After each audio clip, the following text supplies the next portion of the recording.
Chapter 1. Pag may tanong, magtanong lang ha. Okay. So, definition of terms. Ito yung mga terminologies na kailangan nyo pong tandaan, no? Unang-una, si photography. Saan po nagmula ang salitang photography? It comes from Greek word. Okay? It comes from Greek word. So, anong mga Greek word na yan? So, we have phos or photos and grapho or graphia, no? So, si phos or photos, meaning po nito is light. While si grapho at si graphia, ang meaning po nito is writing or to draw. Okay? So, photography, Greek word, nag-originate. Okay? And it comes from two words, no? Si phos or si photos at si grapho or si graphia. So, phos or photos, meaning po niyan is light. Okay? Liwanag. So, si grapho at si graphia, writing or to draw. So, sa pinaikling sabi, no, ginagamit yung liwanag para makapagsulat or makapag-draw. To draw with the use of light. Photography. Greek word. Okay? Tandaan po yan, ha? So, si John F. W. Herschel, no, siya po ang taong nag-coin ng term or word na photography. Saan nyo po ito ginamit, no? When he first wrote a letter to Henry Fox Talbot. So, nabanggit nga po itong photography. At siya po ang unang-unang gumamit ng salitang photography. Okay? So, it is the art and science of reproducing image, no? So, sa photography, ito ay pamamaraan, no? Makapagpa-produce ng isang image, no? By means of light, sa pamamagitan ng liwanag. So, napakahalaga ng role ni liwanag when it comes to photography dahil siya po ang nagpo-form ng image, no? Through some sensitized material. So, bakit tinatawag yan na sensitized materials? From its word sensitized or sensitive, no? Ito yung mga chemicals na sensitive sa liwanag. At dahil nga po sensitive sila sa liwanag, no? Siya ay nakakapag-form po tayo ng image sa ating sensitized material, no? Nagkakaroon po ng chemical reaction, no? With the aid of a camera. So ano po ang purpose ni camera, no? Si camera po ay tinatawag din na light tight box. So bakit light tight box? Dahil kinakailangan na wala pong nakakapasok na liwanag sa loob ni camera, no? Siya po ang lagayan, no, ng ating sensitized material para hindi po lahat ng liwanag ay pumasok sa loob ni camera, no? Para hindi po lahat ma-absorb ni sensitized material, no? With the aid of lens and its accessories, no? Si lens, ang kanyang role is sa kanya po papasok, no? Kung ano lang po yung light na gusto nyong makapasok sa loob ng ating camera dahil nandoon nga po si sensitized material. Sensitive po sa liwanag yung kanyang mga materials or yung mga chemicals na nakapaloob kay sensitized materials, no? And its accessories, no? Yung mga bagay na makapag-i-improve sa image ng ating ang gustong i-capture, okay? And we have chemical processing. Dahil nga po, ang sensitized material is hindi pa po natin agad-agad nakikita ng ating naked eye, no? So, may kinakailangan is dumaan muna ito sa chemical processing, no? Dumadaan sa proseso para maging positive or makapag-produce po tayo ng positive product na tinatawag nga po nating photograph. Okay? So, we have Mr. Henry Fox Talbot, kung saan pinag-send ng letter, no, ni J.F.W. Herschel. So siya po si Henry Fox Talbot, kung saan nagamit nga po yung salitang photograph, okay? He was the author of the Kalo or Talo system. So, take note, ang Kalo or Talo system, it is a process to, ha? Process po to ng negative, okay? To produce a negative. A complete process of photography which used a negative. So ano nga ba si negative? So ito ang pinagkaiba ni negative, no? So kinakailangan po munang ma-process si negative by kalo or talo system, no? Dahil hindi pa nga po ito nakikita si negative or tinatawag pa na latent image, no? So pag na-process na si negative, no, makakapag-reproduce na po tayo ng tinatawag nating photograph or positive product, no, ng ating photography. And we have Mr. Luis Jacques Monday Daguerre, no? So, sino naman po to si Daguerre? So, siya naman ang nag-introduce or nag-develop ng Daguerreo system na tinatawag. So, it is a process of good quality of prints, though the reproduction is not possible due to the non-use of negative. So, sa Daguerreo system natin, ang kanyang pinagkaiba is hindi po tayo makakapag-reproduce or hindi po natin mamumultiply yung image dahil wala po siyang ginagamit na negative. While on the Kalo or Talo system, they have a negative. So dahil nga po kay negative, makakapag-reproduce po tayo ng image, no?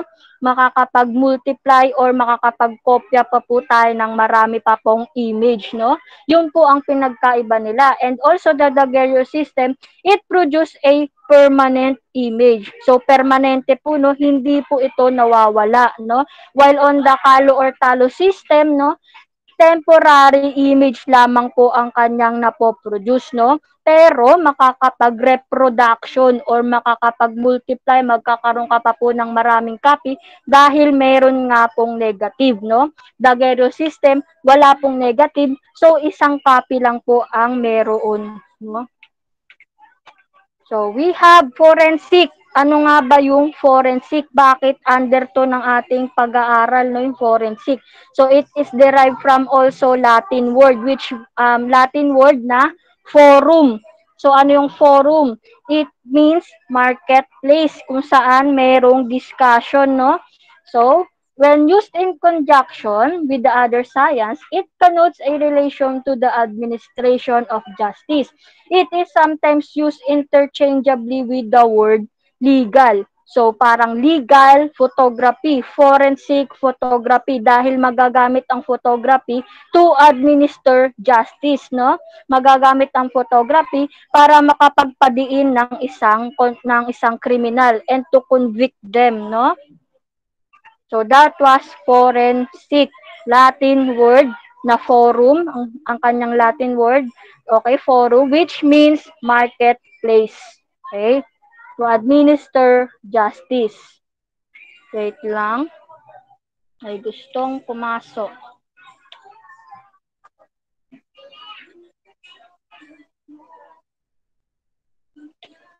Okay. Sana.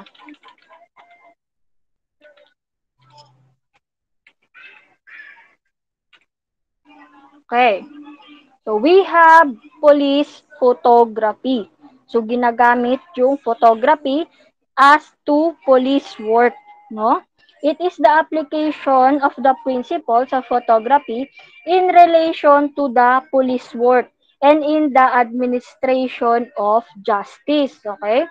So, photograph is the mechanical. So, bakit mechanical? Dahil may mga mekanismo na nangyayari sa loob ng camera, no? And also, it has a chemical process, no? So, kinakailangan dumaan ito sa process kung saan ang sensitized material is nagkakaroon ng chemical reaction to produce a positive result na tinatawag nga na photograph, no? Picture and photograph are not the same. So, hindi po magkaparehas, no?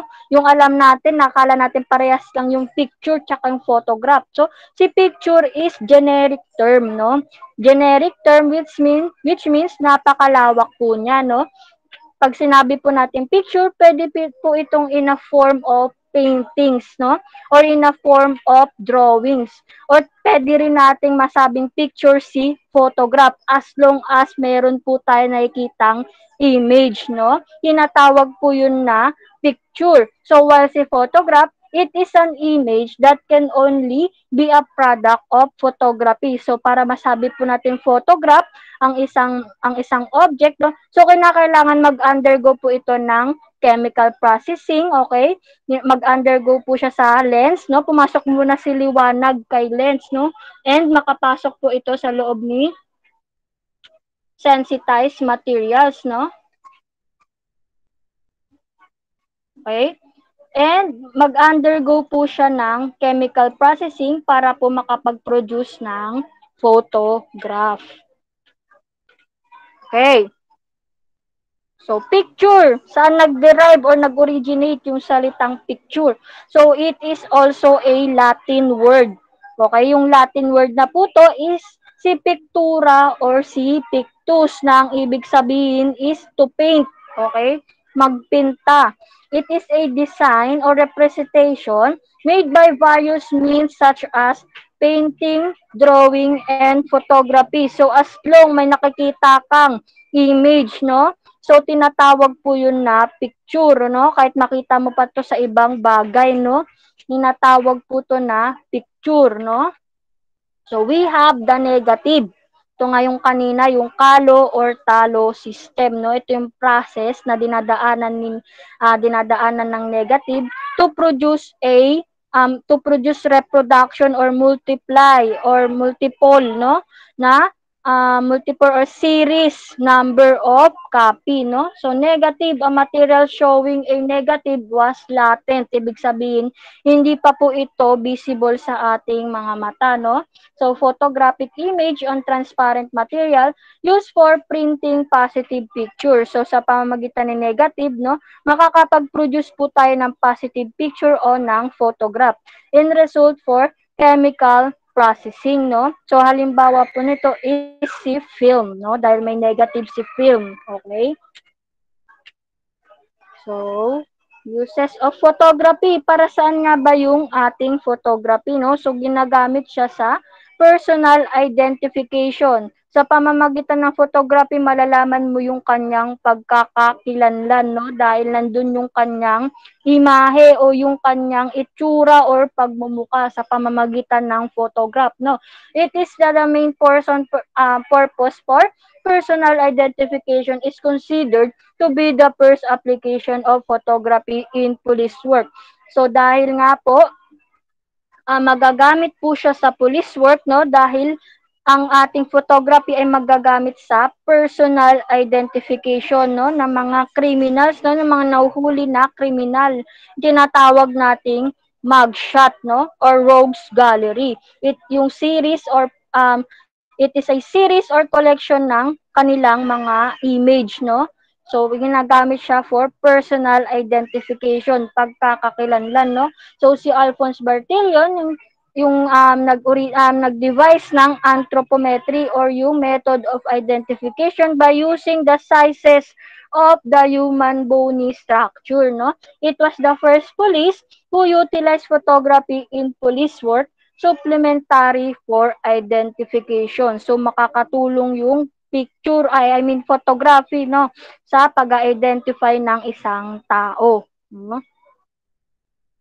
And we have for communication, magagamit si photography by means of communication to socialize, no? Para makapag-usap sa isang tao sa pamamagitan ng photography. So photograph is considered to be one of the most universal methods of communication, considering that no other language can be known universally than photograph. So kahit po bata, no, pakita mo lang po yung picture ng isang apple, ng isang dog, ng isang ball. So, mare-recognize at malalaman niya na ang picture na nakalagay po dyan ay isang apple, isang ball, isang cat, isang dog, no. Sa pamamagitan ng picture, malalaman na po natin kagad kung ano pa ang ibig nilang sabihin, no. It may use for communication. So, number 3, for record purposes, magagamit natin si photography para makapag-record ng considered to be the most used of photography in police work. Dahil alam po natin, ang purpose ni photography is to freeze time, no? Mapapahinto niya po yung oras, no? So, magagamit po siya sa police work as a means for record purposes, no? Ito nga po yung pagpo-photograph ng crime scene, no? So, mafi-freeze po natin yung time kung ano po ang gusto nating i-record, no? It may be the blood stains, no? It may be the mismong crime scene dahil hindi po natin panghabang buhay na dapat i-isolate si crime scene dahil dapat po natin tong i-release kaagad, no? Dahil gagamitin pa po ito ng ating public, no? So, it may use for record purposes dahil fini-freeze niya po yung time, no? Nagkakaroon po tayo ng record. So, different views and photographing, no? Kung paano mo, ano yung methods, no, na pwede mong gamitin when it comes to have a photograph of a crime scene, no? So, different views, kung ano yung mga angles, no? Kung ano yung layo, no, ng isang layo na pwede mong gamitin when it comes to taking a photograph of a crime scene. So, we have general view or long range. So, kinakailangan kay general view or long range ay meron ka pong at least 4, no? 4 pieces of 4 pieces of photograph ng ating general view, no? So, taking an overall view of the scene of the crime. So, overall view, panglahatan, no? So, malawak dapat ang iyong pagkakakuha. It shows the direction. So, ito take note. Direction and location ang iyong photograph, no? Of the crime scene. Total take or long range, no? So, ito maybe yung mismong lugar, no? Mismong bahay, mismong street, no? Yun po ay tinatawag na general view or long range. So, kinakailangan at least 4 takes, no? Direction and location kung direction and location patungo kay crime scene. Okay? And we have the medium view or medium range, no? It is the taking of the photograph of the scene of the crime. So, dinidivide into section. Dinidivide mo yung room, no? Or yung pinaka-crime scene. So, hinahati-hati, no? Para magkaroon ng specific, no, specification, kung ano yung gusto mong ipakita, no? This view will be the best view, the nature of the crime, no? Makalalaman kung ano yung nature ng isang krimen, no? Kung anong uring krimen, no? Dito mo mapapakita, no? By the use of medium view or medium range, no? Dahil dinidivide mo nga po yung isang kwarto, no? Isang crime scene. So, it may be on entrance or in the exit, no? So, 4 angles, no? 4 na anggulo mo kukunan. And it must be in 8 feet to 10 feet yung layo, no? Kung saan yung makukunan, no? Yung layo mo dapat is 8 to 10 feet. And the opening or the aperture must be in small, no? Maliit po yung aperture. And it must be in wide angle shot, no? Malawak yung pagkakakuha. So, medium view or medium range, dividing it into section. Hinahati mo po yung lugar, no? So, we have the close-up view. Malapitang pagkuha, no? Or short range or tinatawag nating mugshot, no? When it comes to taking a photograph of a subject, no? It is the taking of the individual photograph of the evidence. So, magagamit po natin ito pag iniisa-isa na po natin si evidence, yung mga nakitang evidence. So, kinakailangan ng kanyang pagkakakuha is close-up view, no? Malapitan at the scene of the crime. Okay, wait lang.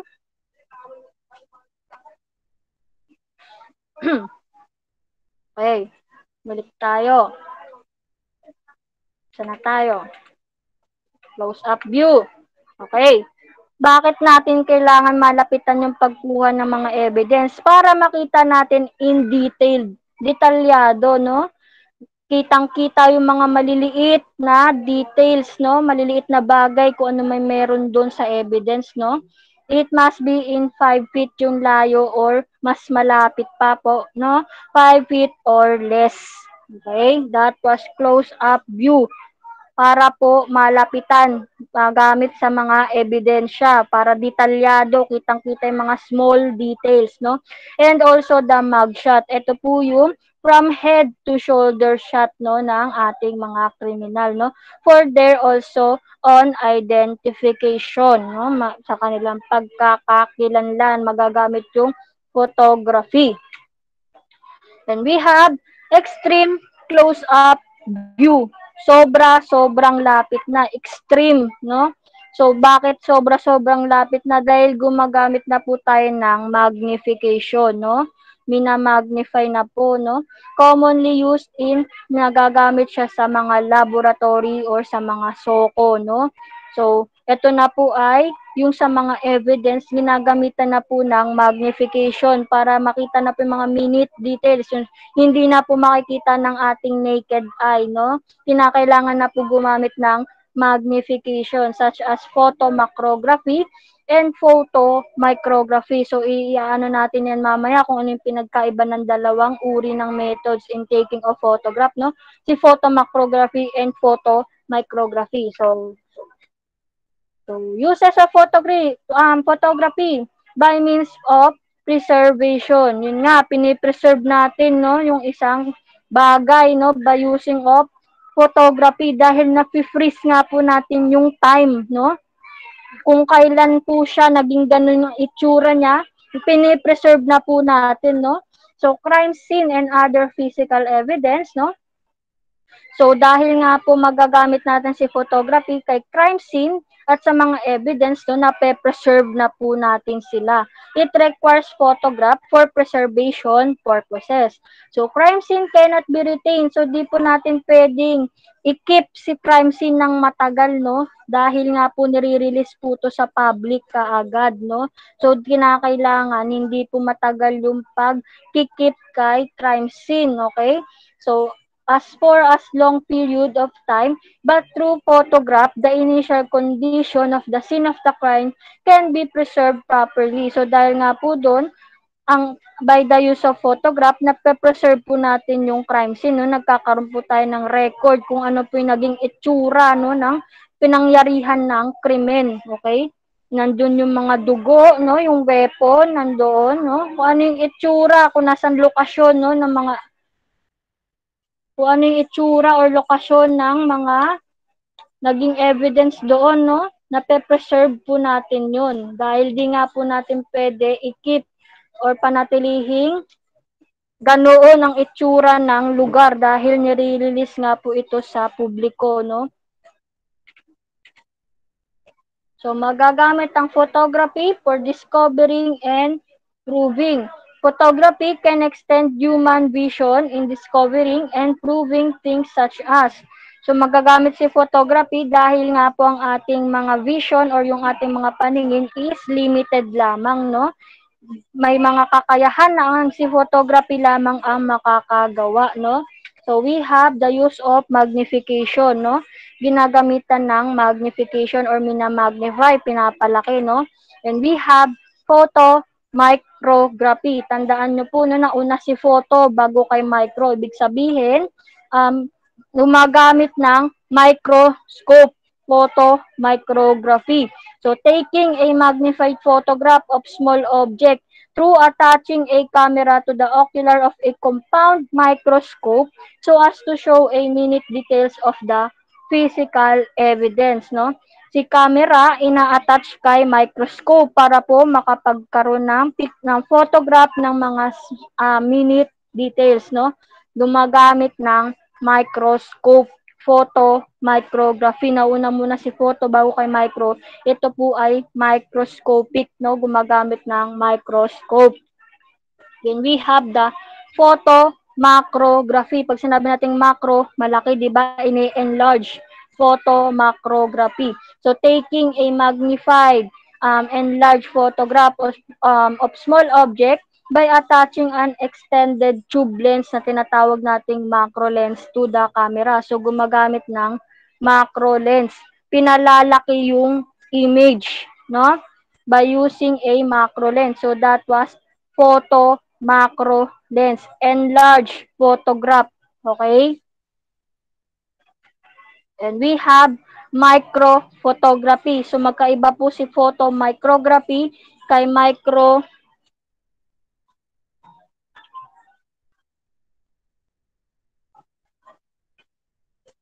So magkaiba si photomicrography kay microphotography. Yan. It is the process of reducing into a small strips, no?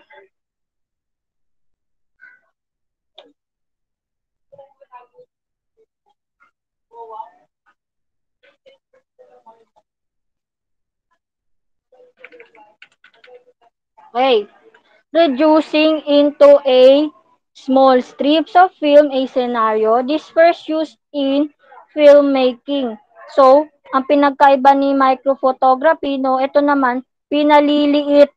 Okay? Pinaliliit niya yung image into small strips, no? Pinaliliit niya yung image. Yun yung pinagkaiba niya kay photomicrography. While macrophotography, no, use synonymously with photomicrography. So, ito yung another name. Kung ano pa po yung daming mahabol.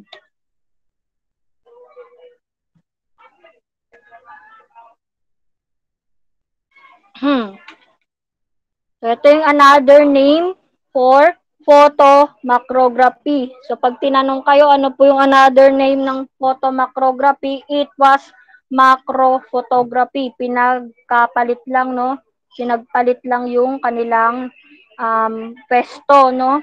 So, macrophotography and photomacrography is iisa lang, no? Ang ibang tawag kay photomacrography is macrophotography. Walang malilito, ha? And we have telephotography. Sinabi natin telephotography, para kang gumagamit ng telescope. So, para saan ba si telescope?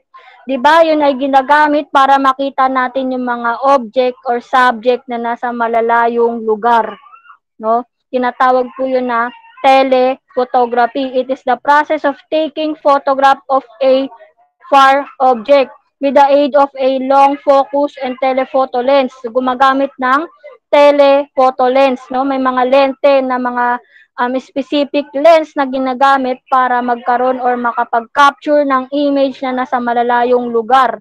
Okay? Taking a photograph of a far object. Kumukuha, nagka-capture ka ng image na nasa malayong lugar. And that process was called telephotography. Okay? May tanong dyan? Walang nalilito?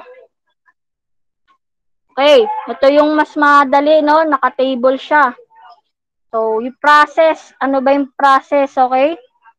So, etong process na to is photomicrography. So, microscopic, para kang gumagamit ng microscope, no? Bakit? Dahil para makita natin yung mga minute details. Ang kanyang product or yung napoproduce ni photomicrography is tinatawag na photomicrograph. So, parang parehas lang din ni photography. Ang kanyang product na napoproduce is photograph, no? So, photomicrography, kanyang napoproduce is photomicrograph. So, while photomicrography, nag-e-enlarge, no? Nagpapalaki ka ng image. Nagpapalaki ka ng image. So, ang product na po-produce ni photomicrography is tinatawag na photomicrograph. Enlarge photograph. Pinapalaki yung photograph or yung image, no? So, we have microphotography. Micro, nagpapaliit ka ng image or reduced image, no? Ang kanyang product is microphotograph. And we have telephotography, no? Parang gumagamit ng telescope, no? It is a taking of an image of far distance or object, no? Kanyang napoproduce is telephotograph. Okay, another use of photography by the use of artificial light. So, gumagamit tayo ng mga artificial light bukod kay sunlight, no? Yung natural light, no? So, ano yung mga artificial light na yan? Such as X-ray, kung saan nagkukuha ka ng image, no? Dahil di nga po nakikita ng ito ng ating mga mata, no? Sa pamagitan ng X-ray, na we capable na makita natin, no? Dahil si X-ray is light lamang na it is a instrument na makikita natin kung ano yung nasa loob, no? Katulad ng X-ray ng buto, no? So, makikita natin yon sa pamagitan ng X-ray. no? Makikita natin yung ano yung nasa loob ng ating katawan, no? And we have ultraviolet rays, no? So pamagitan din ng ultraviolet rays, may mga bagay tayo na hindi natin nakikita pero nagamitan ni ultraviolet is nakikita natin, no? And we have infrared rays, parehas din, no, ni ultraviolet. Okay? To show something which may not be visible with the aid of human eye alone. Yun nga, sa pamamagitan or sa tulong ng mga artificial light, may mga bagay tayong mga nakikita na hindi natin nakikita. Okay? And may be used for court exhibit, no? Para po as a means of evidence, no? Magagamit si photograph para makapagpadiin ng isang kriminal, no? Mapatunayan na nagkasala talaga.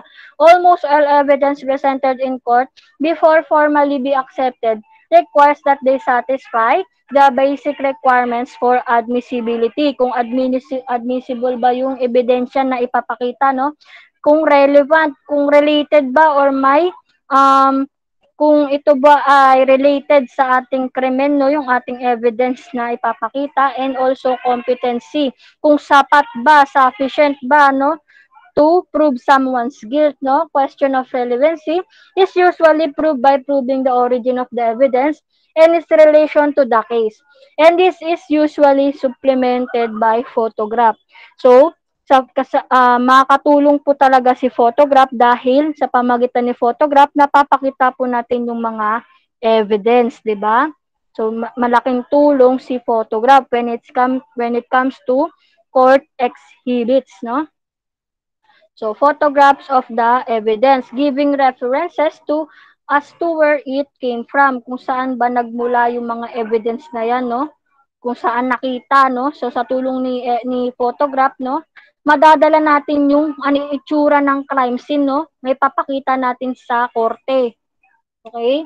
So, evidence presented in court once accepted became known as exhibit. So, tinatawag na exhibit yung mga photograph evidence na pinapakita. Either exhibit 1, 2, 3 or etc. So, pag numbers ang exhibit na pinapakita, so, ito ay ginagamit ng defense lawyer kung saan lawyer na dumidepensa sa ating kriminal, no? Sa ating criminal. So, tinatawag din na defense lawyer. So, number ang kanilang pinapakita, no? Yung tawag sa exhibit nila na pinapakita na photograph. So, exhibit 1, 2, 3, or etc.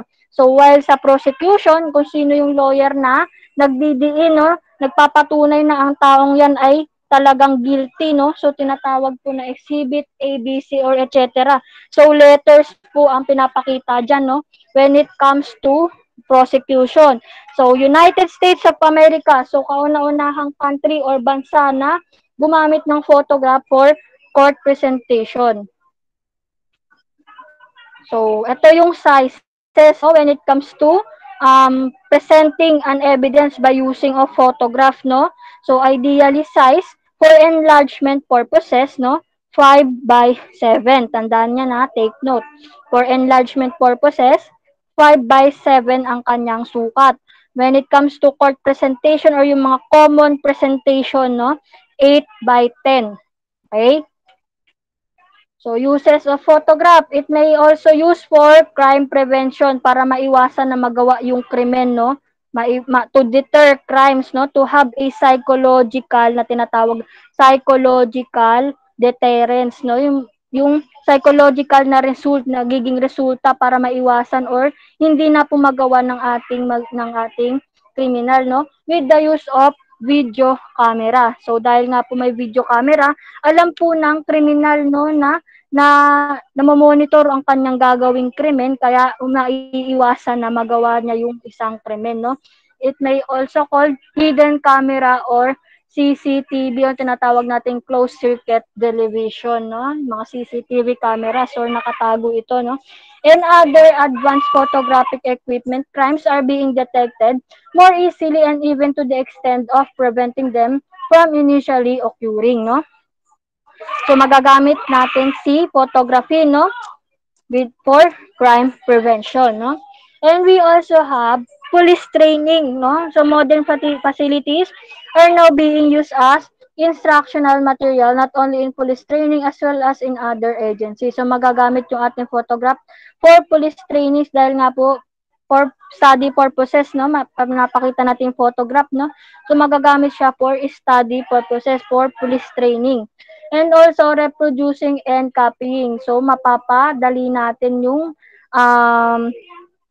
proseso, no, ng pag-iimbestiga dahil pwede nating doblehin yung kopya, yung itsura ng crime scene, no, sa pamagitan ng photograph, no, mas mapapabilis yung proseso. With the use of photography, any number of reproduction of the evidence can be made, those giving unlimited opportunity for its examination and even allow the other experts or person to examine the specimen without compromising the original.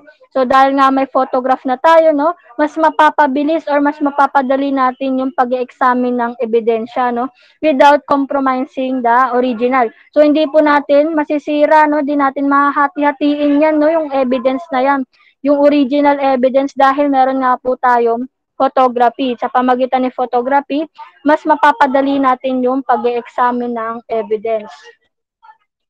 So, history of photography. So, paano na po na-develop si photography, no? Paano na-develop, no? Yung photography. So, we have 1700s, may tinatawag tayong camera obscura or yung tinatawag na dark chamber, no? So, that was dark chamber, camera obscura. It is the forerunner of modern camera. So, dahil kay camera obscura, nagkaroon ng idea yung mga tao na pwede na magkaroon ng tinatawag natin ngayon na camera, no? Si camera obscura po ang nagsimula nun, no? So, dahil nga po dark chamber, so sa unang-unap dati no 1700s, no, ginagamit ito ng mga painters, no? Dahil it produced the accurate and actual image of the object, no? So si painter nasa loob ng isang room, no, na sobrang dilim dahil nga po para siyang dark chamber. Yun po ay tinatawag na camera obscura.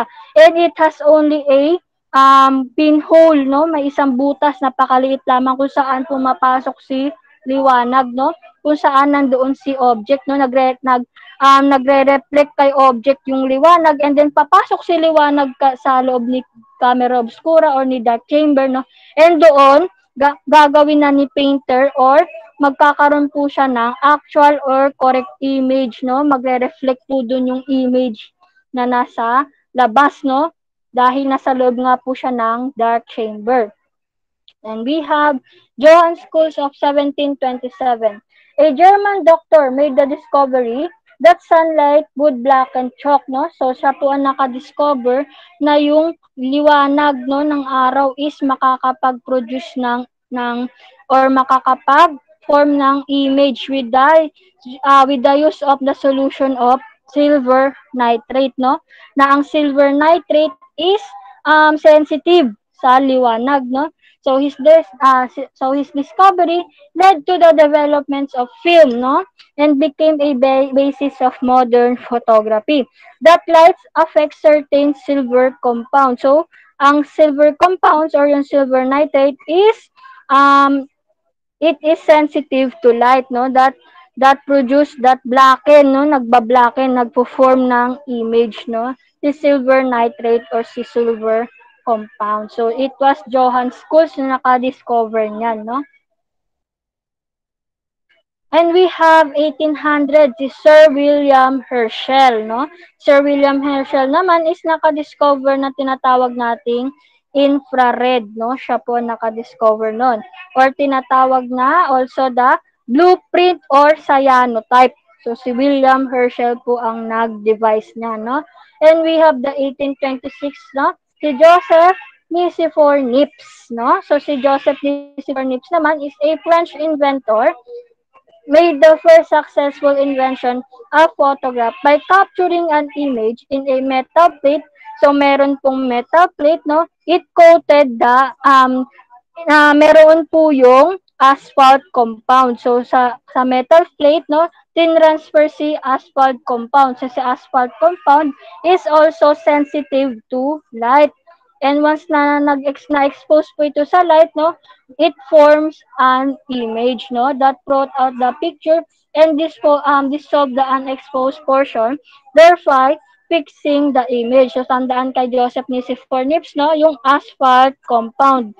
Gumamit ng asphalt compound, no, para magkaroon to form an image, okay?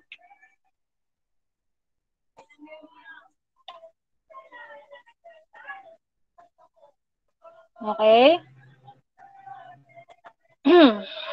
Okay.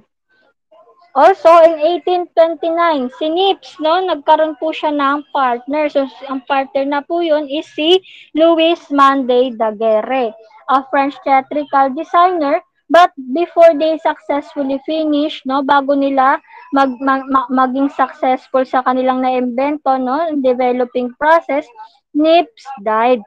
Yun nga lang, namatay si Nips. And then, napasa nga kay Louis Mandé Daguerre para maipagpatuloy niya po yung kanyang naimbento, no? Okay. Ano pa bang papasok?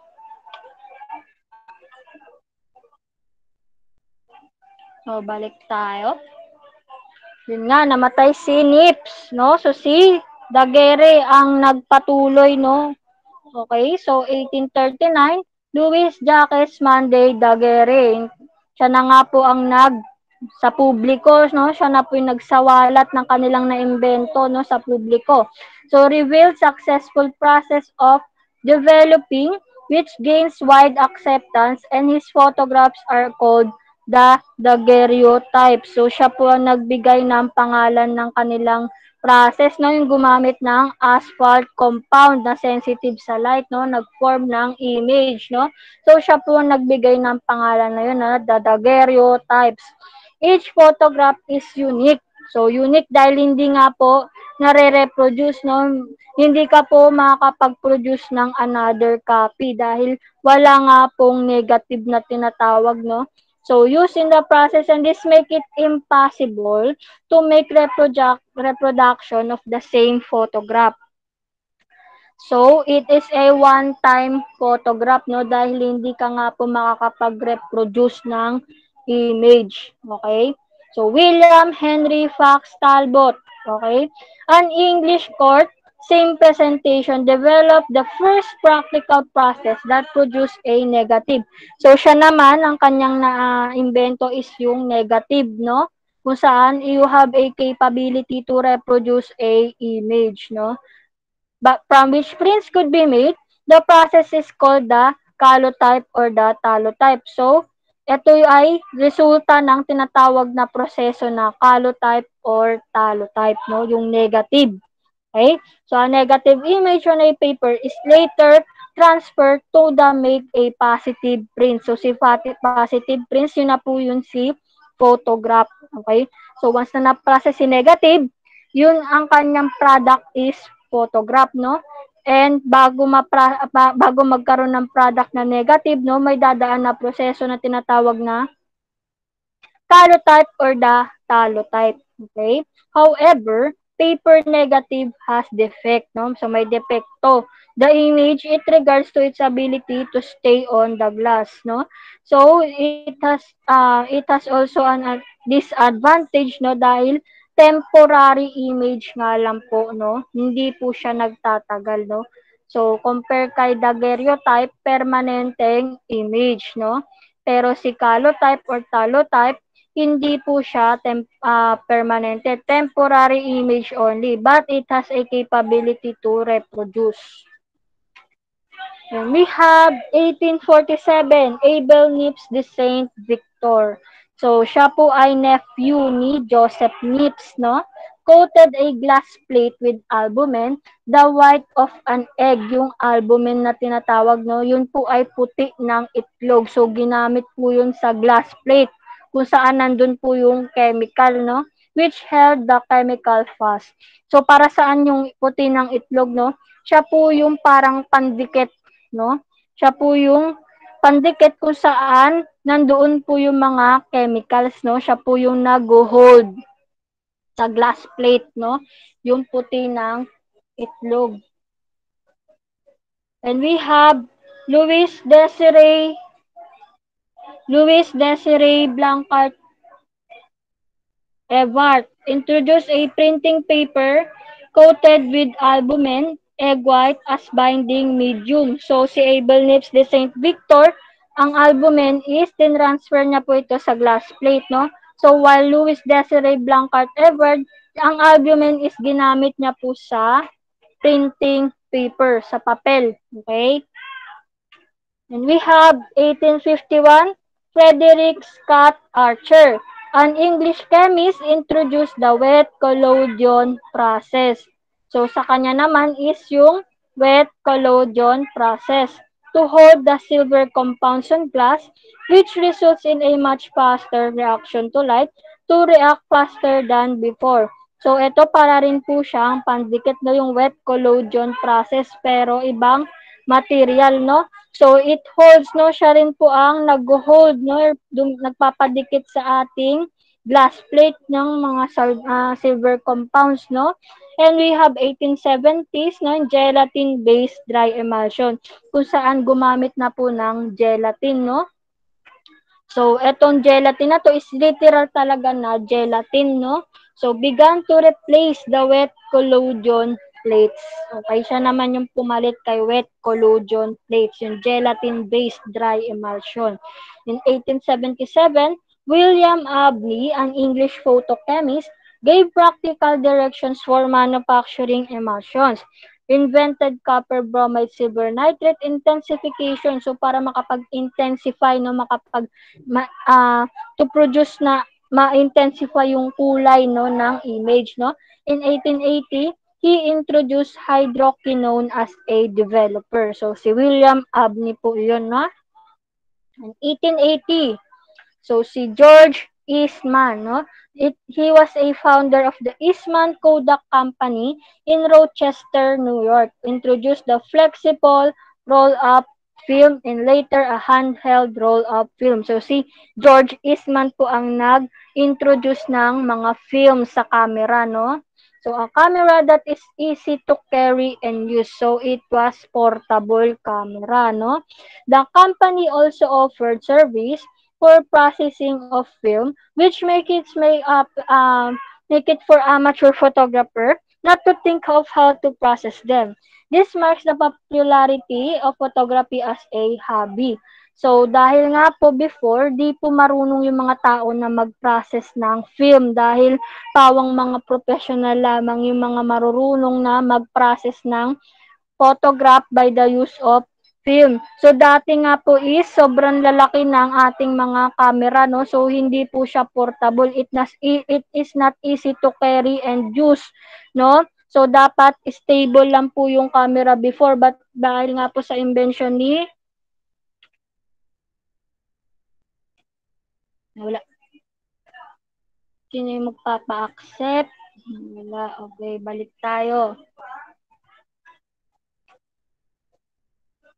So, yun, no? Dahil nga po, dapat stay put lang po dahil sobrang lalaki or mabibigat yung mga camera before.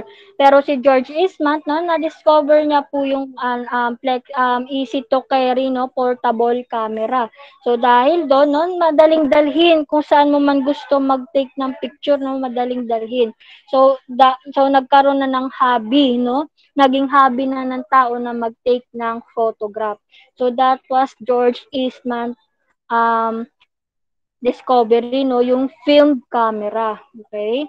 So, we have the 1885, the gelatin emulsion printing paper was commercially introduced based films in 1889. So, 1900s. Experiments have been made with the new printing techniques to make their photograph look like a paintings. Various darkroom techniques and multiple exposures were also developed. So, noong 1900, so, nade-develop na po yung quality ng image, no? Okay, noong 1900s. And also, 1924, we have the Leica cameras. So, ano nga ba ang Leica cameras? Ito yung mga miniature camera with the size of 35 millimeter, no? It was introduced in Germany. This camera has flexibility dahil maliit nga, no? Madali mo siyang hawakan, no? And variety in taking pictures. It can make a sharp image, detailed pictures under different conditions. It is a forerunner of today's 35mm camera. So, si Leica camera, no? Kahit maliit lang po is nakakapag-produce po siya ng sharp image, no? Okay? And also on 1930s, the development of electronic flash. So, na-discover na po yung flash kung saan naka-built-in na po yung flash sa camera, no? It was introduced by Harold Edgerton. This is one of the most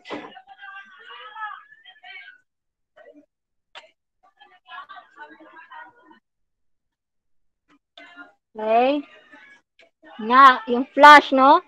So, malaking advantage siya when it comes to taking a photograph, yung flash, no? So, dahil kahit nasa madilim ka na lugar, as long as may flash ka, makikita at makikita yung image na gusto mong i-capture, no? Nasa madilim ka na room, na kapag gabi, no? So, by the use of flash, magkakaroon ka ng artificial light, no? Kahit walang liwanag ng araw, no? So, that was discovered or introduced by Harold Edgerton. No? This is one of the most important developments in photography, no? Si electronic flash, dahil mahalaga nga po si liwanag when it comes to photography. It is a writing with the use of light. Okay? And 1935, from early 1900s experiments, no? Meron na tayong colored film na tinatawag na Kodachrome, no? So, nagkaroon na po ng colored film. So, slide film was finally introduced and became the most popular and affordable colored film, yung Kodachrome, no? And also, in 1940s, we also have the color negative film was used. Okay, yung kung saan yung ating negative film, no, yung latent film, hindi pa po nakikita, is nakapag-produce na ng color photograph. Okay? So that was color negative film. Okay, so 1947 by Edwin Howard Land. So ano ang kanyang discovery or contribution? And it was the Polaroid or yung one-step photography. So bakit one-step photography? By the time na kinapture mo yung image, automatic meron ka na kaagad na photograph, no? Seconds lang ang kailanganin, no, to produce a photograph. So di na po matagal yung proseso, no? So, tinatawag yun na Polaroid or Polaroid land camera. So, in just a matter of second, image are readily formed in an instant film after shoot has been made. So, that was a contribution of Mr. Edwin Howard Land. So, essentials of photograph. Ano yung mga mahalagang components, no, para magkaroon ng photograph? Ano yung mga mahalagang materials, no, to produce a photograph? So, we have light, no, yung liwanag. So, ano nga ba meaning ni light? So, tandaan, no, it is an electromagnetic energy. So, enerhiya siya, no? So, that travels in a form of a wave, no? So, para po siyang wave, no? So, with the speed of 186,000 miles per second, so also 300,000 kilometers per second, no? Kaya light is faster than sound, no? It is an electromagnetic energy. Enerhiya po si light. Okay? So, we have also camera. So, si camera tinatawag din na light tight box dahil lagayan po siya, no? Kinakailangan na ang lagayan na to is hindi po nakakapasok si liwanag, no? To produce a para hindi po lahat ng liwanag is pumasok kay sensitized material. Dahil si sensitized material nga po is sensitive sa liwanag. So once na pumasok si liwanag kay sensitized material, no, magbablacken po yung sensitized or magkakaroon ng reaction yung mga chemicals na nasa loob ni sensitized material. Magbablacken yung sensitized material, no? So, si light tight box, no, naka-design to block unwanted or unnecessary lights. Yung mga light na hindi naman po kailangan, no, na hindi naman po natin gusto na pumasok, no, sa loob ng camera. So, from reaching the sensitized material. And we have lens, yung lente, no? Kung saan papasok si liwanag, kung saan lang po natin gusto pumasok yung liwanag, dadaan kay lens. It is the light gathering. Okay, yung image formation, kung saan nagpo-form si image, no? Si lens, kaysa lens sa papasok, no? So, mechanism of the camera that collect the reflected light coming from the object to form the image focusing the light from the subject. So, kinakailangan nakafocus yung light kay subject or object, no?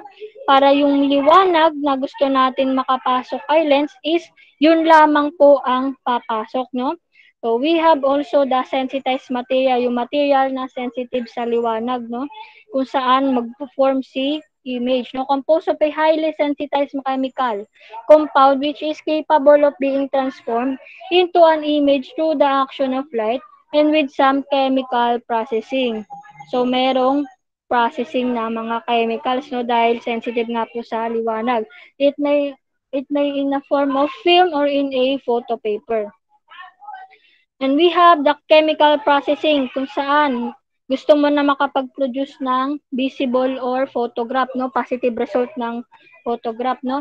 It is the process, no, necessary for reducing a silver halides kung saan babawasan mo na yung chemical na sensitive sa liwanag, no, into a form so is a latent, no, yung latent image is maging positive image na, no. So nakikita na ng ating mata, no. So may resulting to what we call photograph. Latent to positive. So bago tayo pumunta sa ating quick and Q&A questions, no? So muna tayo. Mga uri ng camera.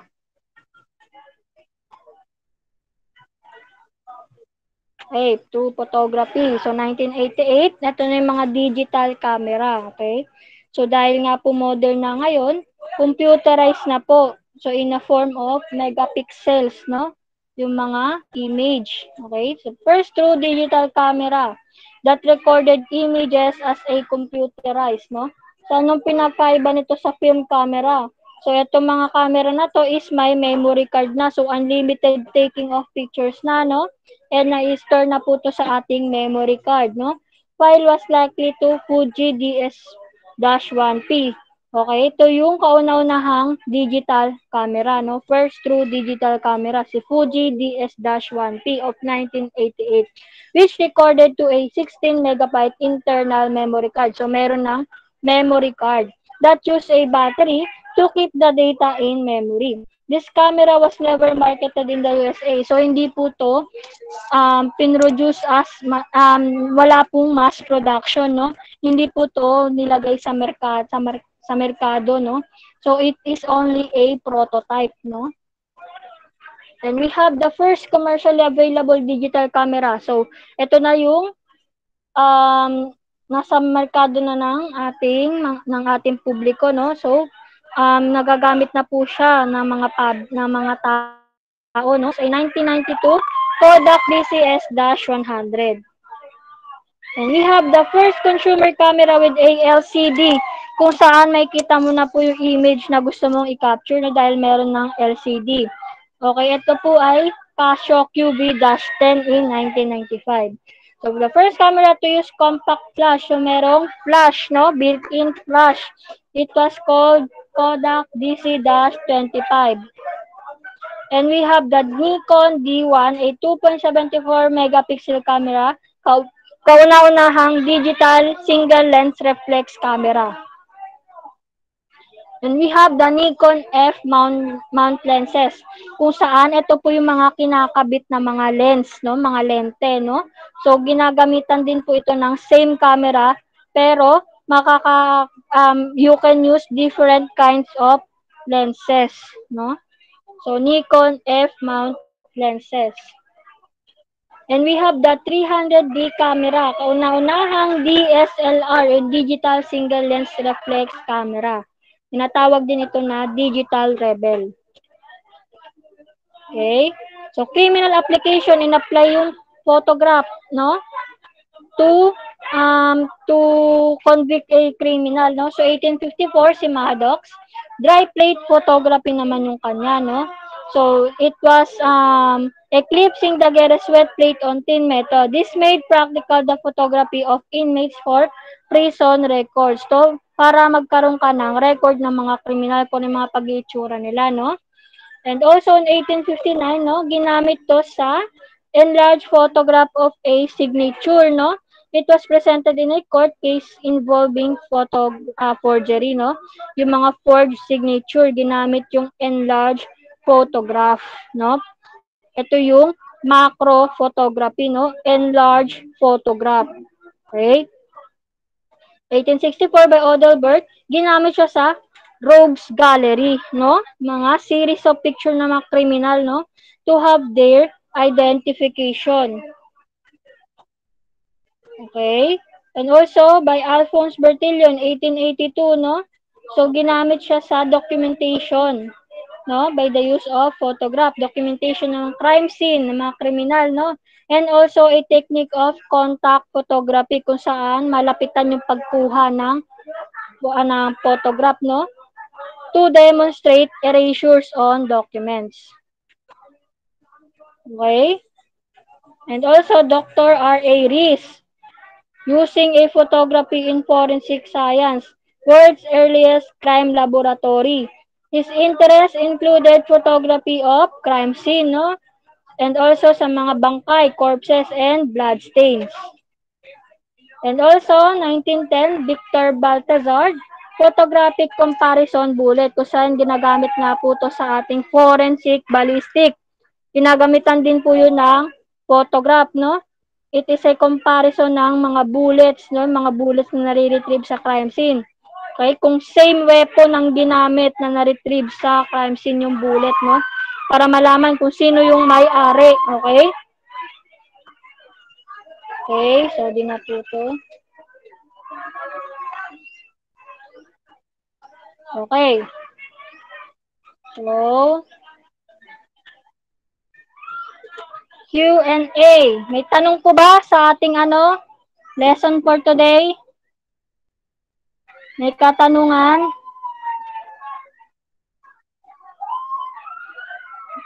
Okay, Q&A na tayo.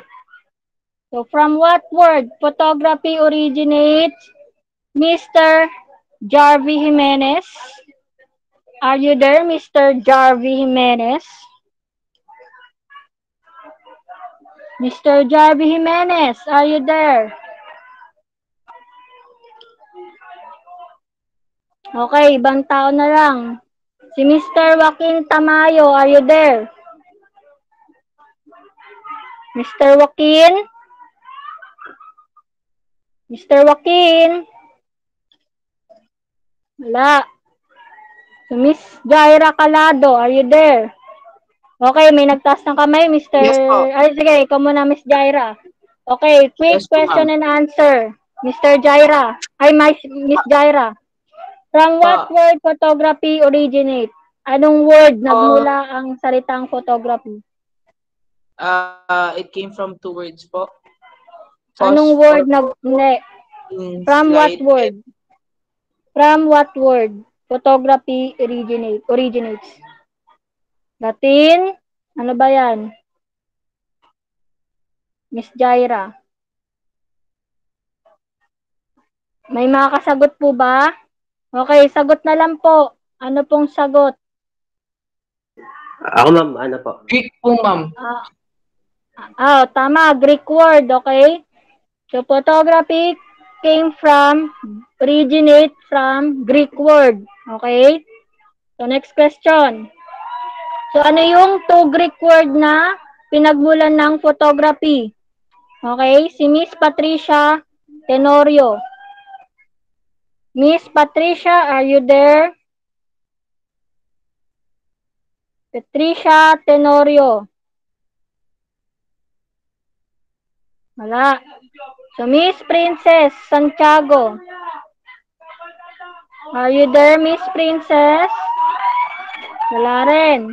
Miss Shaina Branzuela. Miss Shaina? Hello, ma'am. What is the two Greek word of the word photography?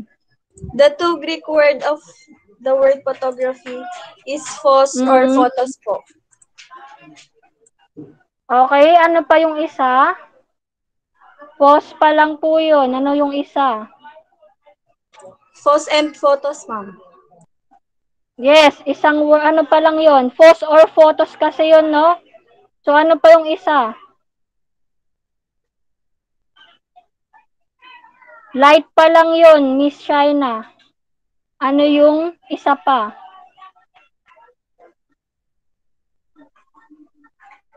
Miss Shaina? Isang word pa lang po yun. Kasi si photos or photos, isang word pa lang yun. Okay, iba na lang. Writing po, ma'am. Ha? Writing po. Ah, yes. Ano yung isa pang Greek word? Ano yun? Di ba meaning nun, writing? Ano yung word na yun? Grapho po. Very good. So, ano nga ulit yun? Dalawang word na yun, Miss Shaina? Photos or photograph and grapho, Hmm. ma'am. Photos or photos? Tsaka, Photos or photos and grapho, ma'am. very good. So, meaning ng photos is, Which light po. okay, very good. Photos means light, while grapho means, Writing naman, ma'am. very good. Kaya, sabay na ikling salita, no? Writing with the use of light. Okay, tandaan nyo po yan, ha? Yan, pose or photos, which means light, and grapho or graphia, which means writing or to draw. Okay? Same question lang din yan. So, it is the art and science of reproducing image sa pamagitan ng liwanag and dadaan kay sensitized material na sensitive sa liwanag to form an image with the help or aid of a camera. Si light tight box, no lens in its camera accessories and the chemical process required in order to produce a camera. So, ano po ang tinutukoy dyan? Mr. Jomar. Are you there, Mr. Jomar Ganyalongo? Mr. Jomar Ganyalongo? Wala. Okay. Ayan, yung naka-flash sa screen. Ano yung tinatanong dyan? Anong method, anong procedure, anong process yan, no? Kung saan, gumagamit ng liwanag at dadaan kay sensitized material sa tulong ni camera dahil nasa loob nga si camera, no? Para hindi lahat ng liwanag ay makapasok kay sensitized material. At after that, dadaan ng chemical process to produce a photograph. Anong process yan? Ano ma'am? Photography po. Very good. That was photography. Hindi po ma'am. So it is the application of the principles of photography in relation to the police work and in the administration of justice. Miss Joyce Hermohino. Miss Joyce and her Hermohino. Miss Joyce and Hermohino, wala. Miss Kyla Hernandez. Miss Kyla Hernandez. Wala. So sige, Miss Jaira Calado. Miss Jaira. Police photography po. Very good. Police photography. Ina-apply na yung photography sa police work. No? Next question. Ayan, nandyan na yung sagot. Ano yung negative? The taking of a magnified photograph of small object through attaching a camera to the ocular of a compound microscope, gumagamit ng microscope, so as to show a minute details of the physical evidence. So, ano sagot dyan? Miss Rowena Sarabusing. Miss Rowena Sarabusing. Miss Rowena Sarabusing. Wala. Miss Trisha Tolentino. Miss Trisha Tolentino. Okay, si ano na lang. Mr. A. Salcedo. Photo mic na po. Sino yung sumagot? Miss Patricia? Trisha po. Okay. Anong sagot? Photomicropy po. Ano-ano ulit? Photomicropy po. Mali. Kulang yung iyong kulang, no? Photo. Mama ko po. Oo, ano sagot? Photomicrography po. Very good. Kompleto dapat, no? Photo micrography using a microscope, no? Ina-attach yung camera sa microscope to capture a minute details, mga maliliit na detalye. So next, it is a product of the process of photomacrography. Sino makasagot? Who can answer? Anong product ni photomacrography? O, sige, Mr. Jason. Photomacrograph po, sir, ma'am. Ano po? Okay ulit? Photomacrograph. Okay, very good. Photomacrograph. Okay. So, one of the essentials of photography is a light tight box designed to block unwanted or unnecessary light from reaching the sensitized material. So, ano po yung light tight box na tinatawag? Ito po ay isa sa mga essentials ng photography. Okay, Miss Jasmine Ternate. Camera po. Very good. That was camera. So, yun lang. So, may mga katanungan po ba regarding sa ating lesson for today? Nagtanong? So, regarding sa ating quiz, okay, iano ko po to sa ating